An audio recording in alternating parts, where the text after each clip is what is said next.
Fala galera, estamos aí de volta para o segundo episódio da série História dos Estados Unidos. Estou bastante empolgado para o que a gente está construindo. Mesmo que ninguém veja esse vídeo, eu estou empolgado intelectualmente, né? E fica aí na posteridade para quem quiser ver assistir. Aqui em São Gonçalo está um pouquinho calor, então eu tenho que enfrentar uma coisa que acontece quando faz calor em São Gonçalo, que é uma mosquitada que parece que foi geneticamente modificada, parece que tomaram Césio 137 e tem a capacidade, não é, de tirar a sua vida com uma picada, mas eu, né, qualquer coisa eu pego um escudo, eu pego uma espada e eu enfrento esses monstros da puta que pariu que estão ao meu redor. Bom, na aula passada a gente falou do início da colonização, a gente começou a série olhando para o peregrino, a imagem do Thanksgiving, a gente falou das religiões diferentes, terminamos com o grande despertar, The Great Awakening, né? Falamos da criação das universidades, Harvard, Yale, Princeton, tocamos em muitos pontos que normalmente não são tocados em sala de aula, e hoje eu vou pegar alguns pontos que são para poder levá-los além. A gente vai falar das colônias, a colônia do norte, a colônia do sul, aquilo que você está cansado de saber, você tem um esqueminha já na tua cabeça, vai ser super tranquilo, e também vamos falar de indígena, vamos falar de negritude, vamos falar de escravidão, porque na aula passada eu disse que a primeira forma de trabalho na América do Norte foi os indentured servants, a servidão voluntária, né, que de voluntária tinha muito pouco, a venda da esperança, 7 anos de trabalho gratuito, etc, etc, etc. Vamos começar olhando então para as colônias do norte, para a gente começar a olhar para as características delas. Até se eu encontrar uma imagem que tem a colônia do norte e colônia do sul, a gente usa ela e aí fica legal, que a gente fez na última aula. Vou usar a mesma que a gente usou, né? É uma boa imagem, né? Ou não. Que se dane, não posso te ouvir, então eu vou usá-la. Essa aula aqui é bem assim, é completamente livre, nada preparadinho, nada fechadinho, né? A gente está aqui para aprender intelectualmente e deixar a nossa mente, né, voar. Minha gente, as colônias do norte da costa atlântica, elas apresentavam um clima temperado, bastante semelhante ao clima da Europa. Era uma área que dificilmente poderia oferecer algum produto de que a Inglaterra necessitasse. Por que eu começo falando da questão climática?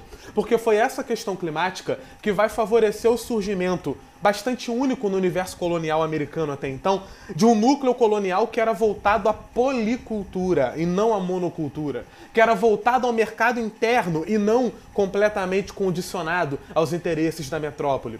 A agricultura das colônias do norte, ela destacava o consumo interno com a predominância de produtos como milho. O trabalho familiar, pequena propriedade, eu não vou ter ali a presença de muita servidão voluntária e de escravidão praticamente nenhuma. As propriedades não vão ser latifúndios, plantations, serão propriedades de família, serão pequenas propriedades. Nessas colônias vai surgir também uma próspera produção de navios. Eu vou ter estaleiros favorecidos pela abundância de madeira do Novo Mundo, dos quais vão sair grandes quantidades de navios que vão ser usados no chamado comércio triangular. E aqui a gente começa a falar de um conceito que é muito falado em sala de aula, mas que ele é, assim, vital. Você não pode deixar de saber o que é o comércio triangular, e exatamente por isso eu vou pegar um esqueminha aqui que seja didático o suficiente. Acho que esse aqui tá bom, não?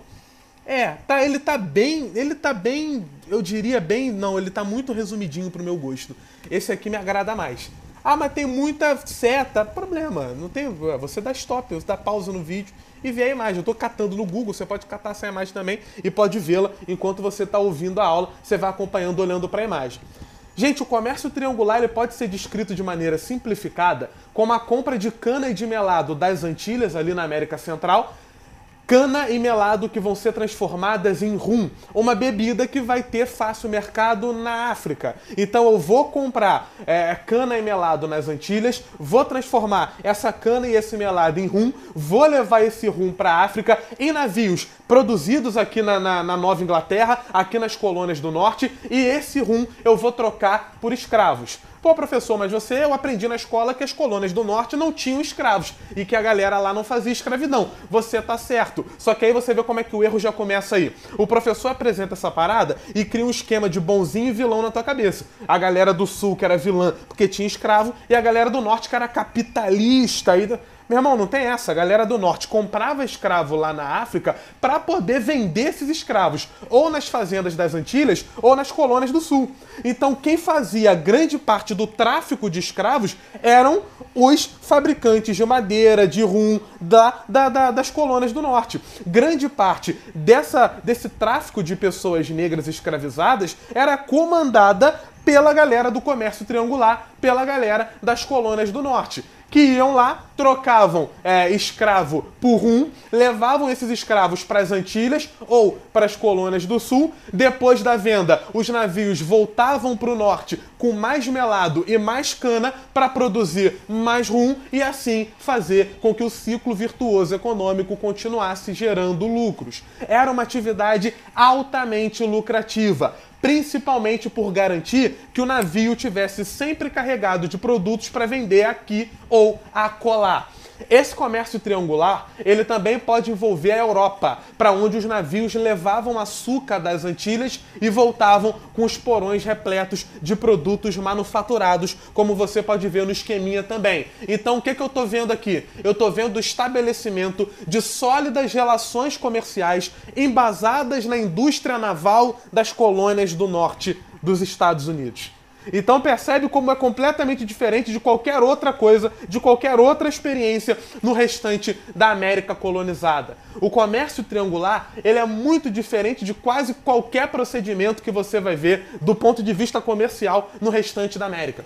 Apesar das leis estabelecerem limites, os comerciantes das colônias agiam com muita liberdade e seguiam mais a lei de oferta e procura do que as leis do Parlamento de Londres. Na prática, estabeleceram ali um sistema de liberdade muito grande, desconhecido para mexicanos, desconhecidos para brasileiros, desconhecido para peruanos e intocado pela repressão inglesa até pelo menos 1764. Uma outra atividade desenvolvida foi a pesca. Próxima a um dos maiores bancos pesqueiros do mundo, que é a Terra Nova, as colônias do norte exploraram largamente a atividade pesqueira. A venda de peles também vai ser muito importante para a economia dessas colônias. Do norte das colônias e do Canadá vão fluir para a Europa milhares de peles de animais que iriam adornar roupas elegantíssimas contra o frio do velho mundo. Mas se do norte a gente já tem uma visão bastante evidente, vamos olhar agora para as colônias do sul. Porque as colônias do sul abrigaram uma economia diferente. O solo e o clima eram muito mais propícios para uma colonização voltada para os interesses europeus. O produto que a economia sulina destacou desde cedo vai ser o tabaco. A planta, ela implica uma permanente expansão agrícola, porque o tabaco é uma planta muito exigente. Ele esgota rapidamente o solo, ele obriga novas áreas de conflito, ele se torna um produto fundamental no sul. A falta de braços para o tabaco, em pouco tempo, vai impor o uso de mão de obra escrava. Esse trabalho, olha aí, esse trabalho ele vai crescer lentamente, baseado na escravidão, posto que, como a gente viu, a mão de obra branca servil, ela ainda era muito forte lá no século XVII. A sociedade sulina que acompanha essa economia, ela é marcada, como não poderia deixar de ser, por uma imensa desigualdade. Como ressaltou um contemporâneo, Isaac Wells, logo após a independência, ele vai falar da seguinte maneira: os principais donos de plantações na Virgínia tinham quase tudo o que queriam dentro da própria propriedade. As propriedades grandes eram administradas por mordomos, capatazes, todo o trabalho era feito por escravos. As habitações dos escravos geralmente ficavam ali a 100, 200 jardas da casa principal, trazendo uma aparência de aldeia às residências dos donos das plantations no estado da Virgínia, a economia mais próspera, talvez, das colônias do sul. Com essa economia mais voltada para o mercado externo, as colônias do sul vão resistir mais à ideia de independência. Os plantadores do sul temiam que uma ruptura com a Inglaterra pudesse significar uma ruptura com a sua própria estrutura econômica. Ilustrando essa ideia, uma testemunha registrava em 1760 como que as colônias do sul dependiam da Inglaterra, afirmando ela que quase todas as roupas vinham da Inglaterra, apesar do sul produzir um linho excelente, um algodão maravilhoso. Ela constatava ainda horrorizada que, apesar das colônias estarem cheias de madeira, importavam-se bancos, cadeiras, cômodas, tamanha dependência das colônias do sul, economicamente falando, da Inglaterra e vice-versa.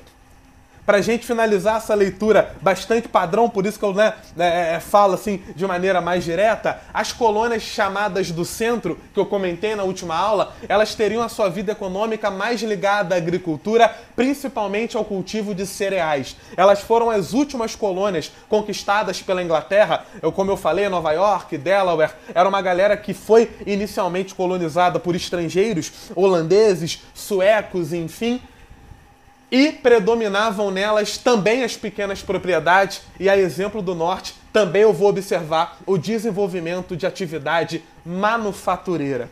Assim, nós podemos identificar com muita clareza duas áreas bastante distintas nas 13 colônias.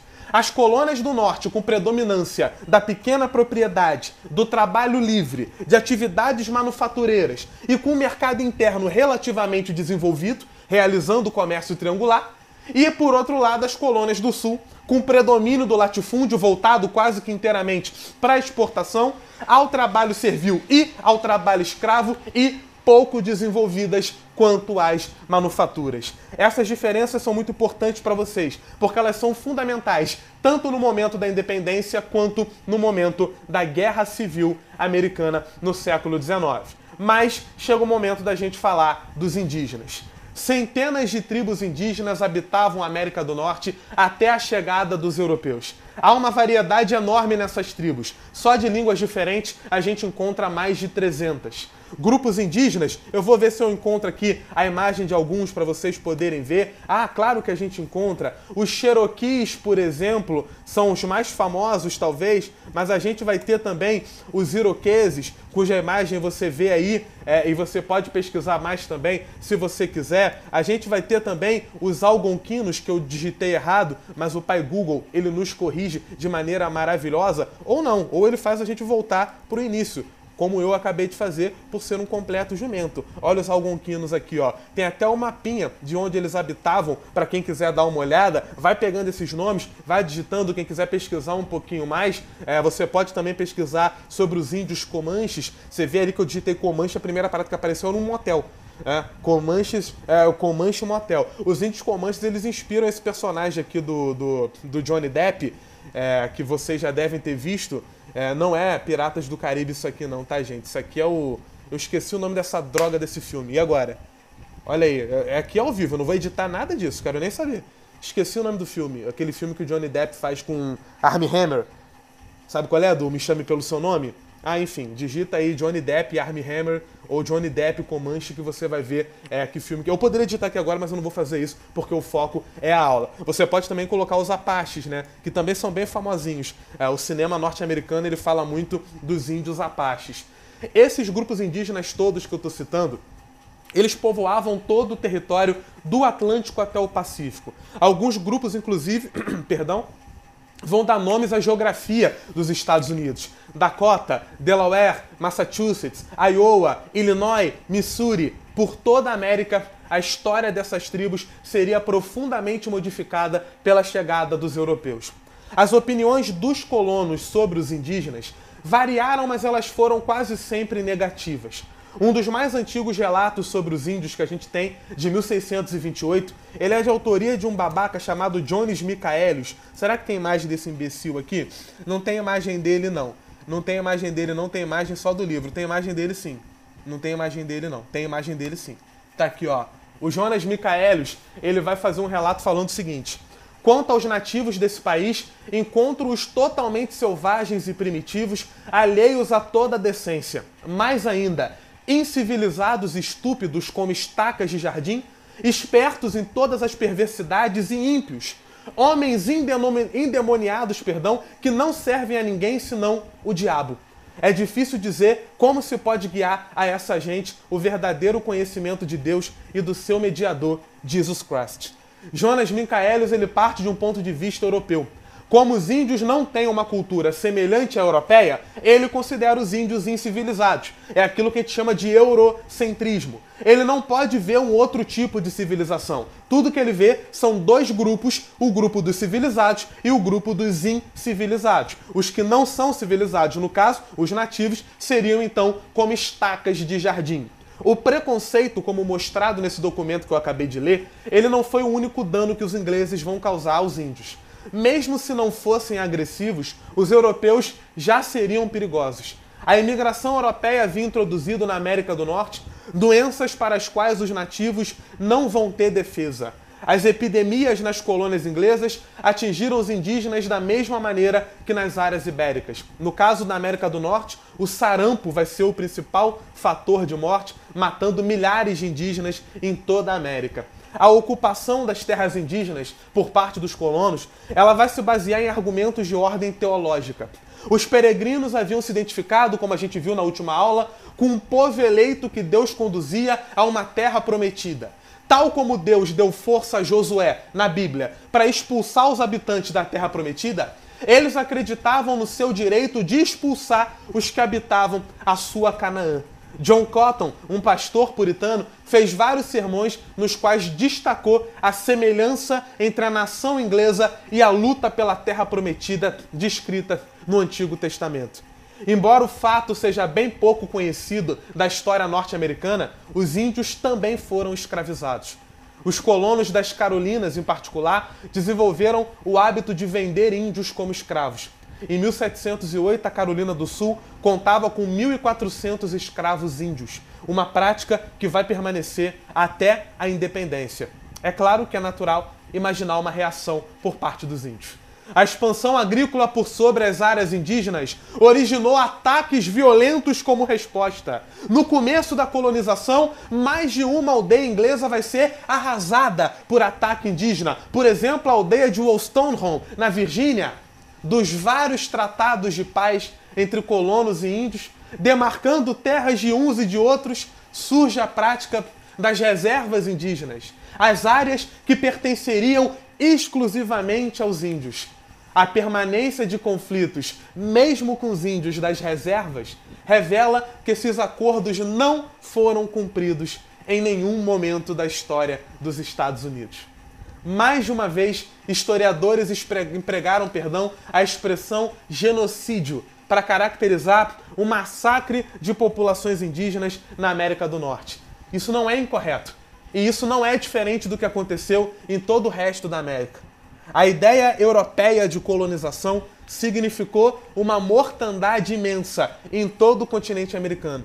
Não interessa se está seguindo aquele modelo idiota de colônia de exploração ou de povoamento. Quando eu falo de colonização europeia, eu estou falando de morte, eu estou falando de genocídio, eu estou falando de ocupação, eu estou falando de domínio. Tem um debate que aconteceu sobre os casamentos mistos ou não. A gente encontra no mundo inglês da América documentos que apoiam a mestiçagem como um instrumento de evangelização ou então de domínio dos índios. Tem um documento que foi escrito em 1728 por Byrd, que ele vai afirmar literalmente isso, quando ele fala: todas as nações formadas por homens têm a mesma dignidade cultural, e todos sabemos que talentos muito brilhantes podem estar albergados em peles muito morenas. As mulheres indígenas poderiam ser esposas muito honestas dos primeiros colonos. Da mesma maneira, Peter Fontaine defende a mestiçagem com as mulheres índias para evitar a mestiçagem com mulheres negras. Já nos primórdios da colonização, a gente vai ter um caso significativo. Em 1607, chegou em Jamestown o capitão inglês John Smith. Pouco tempo após a sua chegada, ele foi capturado pelos índios. Quando a cabeça do capitão estava prestes a ser esmagada, uma jovem indígena de nome Pocahontas, que na época contava com 10 ou 12 anos de idade, reivindicou a vida do prisioneiro para si. No futuro, muitas vezes a jovem Pocahontas levaria comida até a vila dos ingleses, avisaria o capitão dos ataques indígenas e faria de tudo para agradá-lo. No entanto, ao contrário do que se poderia esperar, o capitão John Smith não se casa com a jovem indígena. Ele acaba voltando para a Inglaterra. 7 anos depois, Pocahontas aceita a fé cristã, passa a se chamar Rebecca e se casa com um plantador de tabaco chamado John Rolfe. 2 anos depois, ela viaja para a Inglaterra e ela vai ser recebida pelo próprio rei, envolvida pela mística de uma princesa indígena na corte Stuart. O clima inglês parece ter sido danoso à saúde de Pocahontas, agora com o nome novo de Rebecca, e ela morre lá na Inglaterra tentando voltar para a América sem nunca ter conseguido. A história real não é tão bonitinha quanto a história trazida pela Disney. Existem, é muito verdade, experiências puritanas de conversão do índio para além de Pocahontas. Havia um colégio índio em Harvard, onde os puritanos queriam formar elites índias cristianizadas para atuarem junto aos índios que ainda não tinham se convertido. Lá, o índio deveria estudar lógica, retórica, grego, hebraico. É fácil imaginar que o colégio não foi um sucesso enorme entre as populações indígenas. Em 1665, um índio com nome muito complexo, que eu não sei se eu vou saber escrever e nem pronunciar, então o Google vai me ajudar. Olha aí, Caleb Tzatelmiou, sei lá, qualquer coisa desse tipo. Não vou tentar ousar pronunciar o nome dele. Ele vai concluir em 1665 o bacharelado no Colégio Indígena de Harvard. Ele é o único a conseguir. Nenhum outro índio conseguiu essa proeza. O colégio se tornou um fracasso e em 1698 o colégio vai ser demolido. Houve outras experiências de conversão, outras experiências de catequese, mas nunca aconteceu um processo sistemático e permanente como no mundo da América Ibérica. Os esforços do reverendo Eliot, que chegou a traduzir o Novo Testamento para os índios algonquinos, são exceção e não a regra. Existem vários relatos em inglês sobre a visão do índio em relação ao homem branco. Com todas as limitações de se descrever uma invasão na língua dos invasores, esses relatos ainda assim apontam dados interessantes. Um índio descreve a chegada dos brancos da seguinte maneira: buscaram por todos os lados bons terrenos e quando encontravam um, imediatamente sem cerimônia se apossavam dele. Nós estávamos atônitos, mas ainda assim nós permitimos que continuassem, achando que não valia a pena guerrear por um pouco de terra. Mas quando chegaram a nossos terrenos favoritos, aqueles que estavam mais próximos das zonas de pesca, então aconteceram guerras sangrentas. Estaríamos contentes em compartilhar as terras uns com os outros, mas esses homens brancos nos invadiram tão rapidamente que perderíamos tudo se não os enfrentássemos. Por fim, apossaram-se de todo o país que o grande Espírito nos havia dado. A ideia da predestinação, o ideal de empresa, tudo colaborou para enfraquecer a mestiçagem e a catequese dos índios. O mundo inglês conviveria com o índio, mas sem amálgama. De várias formas, os indígenas vão resistir à violência da colonização. Uma maneira comum era fugir para o interior, estratégia que seria utilizada até o século XIX. Uma outra era reagir com violência à invasão. Em 1622, por exemplo, os índios atacaram Jamestown e mataram 350 colonos da Virgínia. O chefe Metacom, chamado de Rei Felipe pelos brancos, atacou em 1676 os colonos da Nova Inglaterra, causando mortes diversas. Ao longo dos séculos 17 e 18, os índios fizeram alianças com franceses para poder matar os ingleses. É importante dizer, por fim, que nem todos os colonos tinham o mesmo grau de agressividade contra os índios. Grupos quakers e menonitas recusavam a violência contra índios e também a violência da compra de escravos negros. Porém, quakers, menonitas, católicos, puritanos, todos eles vão ocupar de igual modo as terras que foram originalmente dos índios. A longa trilha de lágrimas indígena continuaria durante todo o período colonial e seria até intensificada com a expansão para o oeste no século XIX. Apenas recentemente, a população indígena dos Estados Unidos voltou a crescer. Mas vamos aproveitar para falar de negritude. O primeiro navio holandês com escravos negros chegou à Virgínia em 1619. Em 1624, em Jamestown, o primeiro menino negro nasceu em solo americano. O nome dele era William Tucker, filho de africanos e oficialmente o primeiro afro-americano da história. Em 2 décadas, a escravidão já estava presente em todas as colônias e havia uma legislação específica para ela. A escravidão negra concorria com a servidão branca, mas o contato dos mercadores das colônias com as Antilhas vai servir de propaganda para o uso da mão de obra africana. Aos plantadores, a escravidão negra foi parecendo cada vez mais vantajosa. E assim, o número vai crescendo exponencialmente. Gustavus Vassa, um nigeriano trazido para os Estados Unidos como escravo e batizado com nome cristão em 1794, descreve a terrível travessia do oceano que os negros enfrentavam. Em navios superlotados, a mortalidade era altíssima. A alimentação escassa, chicote abundante, o aumento da mortalidade como consequência. Os que sobreviviam à travessia eram vendidos nos mercados da América. E a impressão dessa venda é descrita por Gustavus Vassa, ele próprio, tendo sido leiloado na chegada. Vai nos contar ele. Conduzindo-nos imediatamente ao pátio, como ovelhas num redil, sem olharem para a idade ou sexo. Como tudo me era novo, tudo que vinha causava-me assombro. Não sabia o que diziam e pensei que essa gente estava verdadeiramente cheia de mágicas. A um sinal de tambor, os compradores corriam ao pátio onde estavam presos os escravos e escolhiam o lote que mais lhes agradava. O ruído e o clamor com que se fazia isso e a ansiedade visível no rosto dos compradores serviam para aumentar muito o terror dos africanos. Dessa maneira, sem escrúpulos, eram separados parentes e amigos, a maioria para nunca mais voltarem a se ver. Muitos autores costumam considerar a escravidão norte-americana como a mais cruel que a América registrou. Eu acho completamente equivocado a gente tentar fazer essa comparação de ordem moral entre as formas que a escravidão africana vai conhecer na América, né?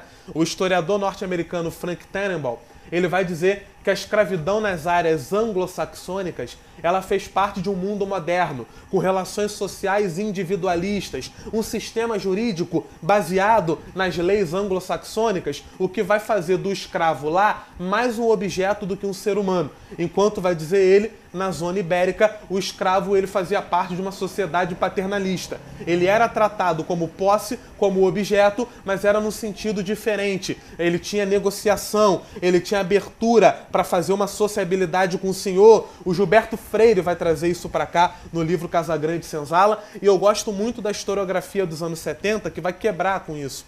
A Escola Sociológica Paulista, Florestan Fernandes, Fernando Henrique Cardoso, mais tarde o Jacob Gorender vai também bater nessa parada quando eles vão trazer a tese da coisificação do escravo.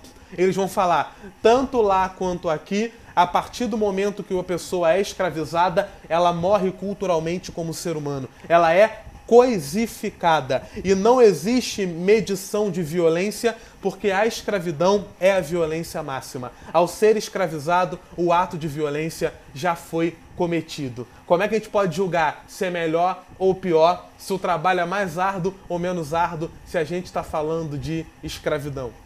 Houve historiadores, principalmente o sulista Ulrich Phillips, que fizeram uma defesa apaixonada de uma escravidão benéfica. A visão foi duramente atacada por historiadores mais críticos, como Herbert Aptheker, Kenneth Stamp. Na verdade, as posições sobre a escravidão colonial dialogam sempre com a situação do negro na sociedade norte-americana. O que fazia de alguém escravo? Leis votadas na Virgínia em 1662 determinavam que a condição de escravo fosse dada pela mãe. Dessa maneira, o filho de pai inglês e mãe africana é escravo. Pouco tempo depois, uma outra questão importante é tratada pela Assembleia de Virgínia, que vai decidir que os escravos batizados, mesmo batizados, permanecem escravos. O interessante é colocar a hipótese de ambos piedosos batizarem os seus escravos. A conversão dos escravos não era então obrigatória, como era nas áreas ibéricas. Integrar ou não o escravo negro ao cristianismo, impor-lhe ou não o batismo, era um ato de piedade que dependia do proprietário. Em outubro de 1669, uma nova lei sobre escravos determina que se um escravo vier a morrer em consequência de castigos corporais impostos pelo capataz ou por seu amo, não será considerado isso delito maior, mas se absolverá o amo. A lei continua com uma lógica implacável. Matar o escravo não é um ato intencional, posto que ninguém intencionalmente procura destruir os seus próprios bens. Essa lei revela a coisificação do escravo na legislação colonial. No século XVIII, a legislação sobre os escravos se desenvolve bastante, acompanhando o próprio aumento da escravidão no sul das 13 colônias. Um código escravista da Carolina do Sul faz nessa época, ali em 1712, um amplo conjunto de leis se referindo à vida dos escravos, um verdadeiro retrato da escravidão nas áreas coloniais inglesas. Nesse código havia uma proibição dos negros saírem aos domingos para a cidade, para evitar ajuntamentos de negros nas Carolinas. Nenhum escravo poderia portar armas de qualquer espécie. Recomendava-se rigor aos juízes que tratassem de crimes cometidos por escravos, principalmente se o crime fosse de rebelião contra a autoridade instituída. A escravidão havia, assim, crescido a ponto de a revolta dos escravos se tornar um pesadelo para o mundo branco. Naturalmente, diante da violência da escravidão, os negros resistiram de várias maneiras. O historiador norte-americano Aptheker retrata algumas formas de resistência: lentidão no trabalho, doenças fingidas, maus tratos aos animais da fazenda, fugas, incêndios, assassinatos, principalmente com uso de veneno, automutilações, insurreições, enfim. Em 1740, os escravos tentaram em Nova York envenenar todo o abastecimento de água da cidade. Apesar dos escravos no conjunto da população colonial não ultrapassarem os 20%, em áreas como a Carolina do Sul eles eram a maioria da população. E justamente nessas áreas que o medo de uma rebelião generalizada aparecia. Entre 1619 e 1860, do início ao fim da escravidão nas 13 colônias, cerca de 400 mil negros foram levados da África para os Estados Unidos. Ao fim da época colonial, havia cerca de 500 mil de escravos nas colônias inglesas da América do Norte. A escravidão não sofreria abalos com o movimento de independência levado adiante em parte por escravocratas ricos. Os ventos da liberdade de 1776 tinham ventos de cor branca. No século XIX, um romance abolicionista chamado A Cabana do Pai Tomás, The Uncle Tom's Cabin, escrito por Harriet Stowe, se coloca radicalmente contra a escravidão, concluindo que a escravidão era um mal em si. Porém, para poder elogiar o negro como Pai Tomás, a autora atribuiu a ele virtudes brancas, como a ordem, a limpeza, o trabalho cristão. O mesmo vai acontecer no século XX em filmes como E o Vento Levou, que com seu racismo declarado mostrava as delícias da vida de um escravo nos algodoais do Sul. No século XVIII, há um grande crescimento populacional. Em 1700, 250 mil pessoas habitavam as 13 colônias. Na época da independência, o número já era de 2,5 milhões. As fontes desse crescimento são a imigração e o desenvolvimento natural da população. A devastadora Guerra da Sucessão Espanhola empurrou grandes massas da Europa para a América. Um desses grupos estava constituído pelos alemães da região do Palatinado, chegando em tão grande número que preocuparam os colonos de origem inglesa. Benjamin Franklin escreveu no século XVIII: por que permitimos aos alemães do Palatinado encher as nossas comunidades e estabelecer a sua língua, os seus costumes, até expulsar as nossas? Por que vamos converter a Pensilvânia, que foi fundada por ingleses, numa colônia de estrangeiros que são tão numerosos que nos germanizarão, em lugar de eles se anglicizarem? Além dos alemães, vão chegar também muitos escoceses e irlandeses. Os franceses protestantes também vão constituir um grupo significativo de imigrantes no século XVIII. Perseguidos na França, eles vão para a América e vão se tornar responsáveis pelo crescimento da indústria de seda ali nas colônias.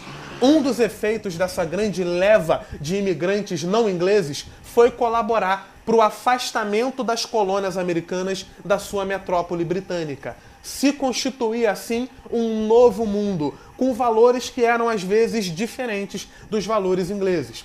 Em 1764, a Virgínia era a mais povoada das colônias inglesas na América. Ela tinha 284 mil habitantes. Logo depois vinha a Massachusetts com 210 mil. A Pensilvânia tinha 206 mil. Às vésperas da independência, as maiores cidades das colônias eram Filadélfia, Nova York, Boston, Charleston. É importante falar que a cidade do México, na mesma época, tinha mais população do que qualquer cidade dessa.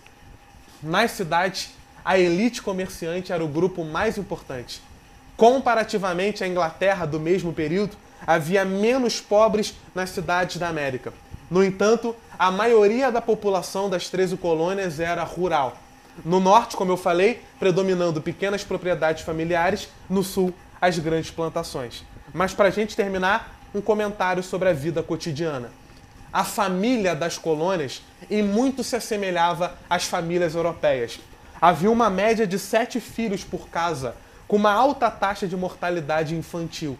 A autoridade residia no pai, mas todos os membros da família deveriam trabalhar.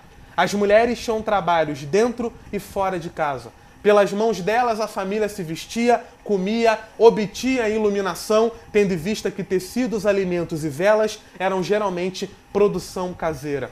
No século XVIII, as mulheres das colônias dificilmente ficavam solteiras. Se casavam ali por volta dos 24 anos, o que é bem mais tarde do que as mulheres europeias do mesmo período. Já no século XIX, o autor francês Alexis de Tocqueville notaria que as mulheres da América eram muito mais liberadas do que as mulheres europeias. A história tradicional, ela se preocupou pouco com a vida das pessoas anônimas, guardando para si os atos dos reis e das figuras notáveis. Mesmo assim, por meio de documentos, nós podemos reconstituir uma parte da vida cotidiana. O viajante francês Durand de Dauphiné descreveu, por exemplo, um casamento na Virgínia no século XVIII. Ele fala: havia cerca de 100 pessoas convidadas, várias delas de boa classe, e algumas damas bem vestidas, agradáveis à vista. Mesmo sendo o mês de novembro, o banquete se realizou debaixo das árvores. Era um dia esplêndido. Éramos 80 na primeira mesa e nos serviam carnes de todo tipo. E em tanta abundância que, estou seguro, havia suficiente para um regimento de 500 homens. Prossegue o cronista relatando a falta de vinho, que foi substituído por cerveja, cidra e ponche. Nós temos até a receita do ponche. 3 partes de cerveja, 3 partes de brandy, 1,5 kg de açúcar, um pouquinho de noz moscada e canela. O banquete começava por volta das 2 da tarde e durava até a noite alta. As mulheres dormiam dentro da casa, os homens pela rua e no celeiro. Quase todos pernoitavam na casa do anfitrião para retornar para as suas casas no dia seguinte. As mulheres brancas gozavam de boa fama entre os viajantes que visitavam a América. Lord Adam, um inglês visitando os Estados Unidos no século XVIII, descreve as mulheres brancas como diligentes, excelentes esposas, boas para criar família. Apesar dos elogios, as mulheres não tinham uma identidade legal. A vida delas transcorria à sombra do pai e à sombra do marido. O divórcio era escasso nas colônias. A maior parte das mulheres se casava uma única vez. O universo puritano, ele dividia a existência humana entre infância e idade adulta. Não havia intermediários. Assim, depois dos 7 anos de idade, as crianças já eram vestidas como adultos pequenos. Aprender a ler e a escrever e o ofício dos pais era basicamente a educação que os pequenos recebiam. As crianças tinham várias tarefas na casa, que era concebida como uma microcomunidade de trabalho. Mesmo com o desenvolvimento do comércio e das atividades manufatureiras, grande parte da população se ligava ao campo.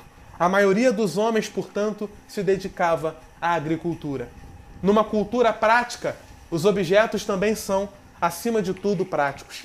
Casas geralmente pequenas, camas compartilhadas por várias crianças, banheiro exterior à habitação, pouquíssimos móveis. As roupas eram confeccionadas em casa.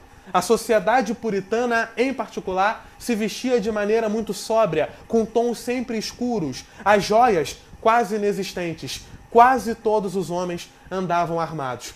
A vida cotidiana nas colônias inglesas da América do Norte revela uma cultura voltada à função e não à forma.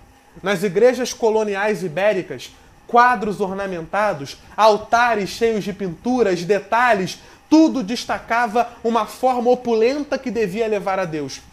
As igrejas da América anglo-saxônica eram despojadas, com bancos para os fiéis, um local elevado para a pregação do pastor, o púlpito e um órgão.